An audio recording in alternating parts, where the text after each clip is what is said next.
राज्याच्या राजकारणात शाब्दिक चकमक तीव्र झाली आहे। बच्चू कडू यांनी घेतलेल्या राजकीय निर्णयावर इतर पक्षातील नेते प्रतिक्रिया देत आहेत। भाजप नेते प्रणय फुके म्हणाले की बच्चू कडू यांनी घाई करायला नको, राज्यहित बघून जबाबदारीनं वागावं, तर नया नया मौलवी है जोर से नमाज पढ़ेगा ही, अशी प्रतिक्रिया नाना पटोले यांनी बच्चू कडूंबाबत दिली।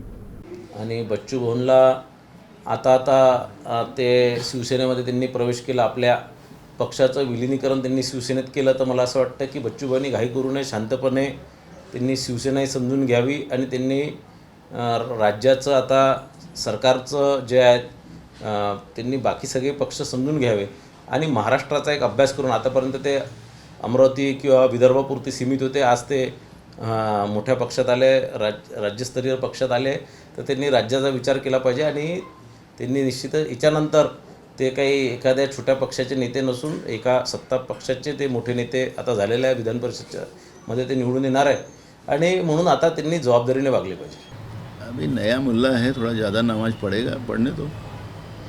तो मुल्ला तुमच्यासोबत होता आतापर्यंत, म्हणजे अरे नमाज पढ़ने दो उनको।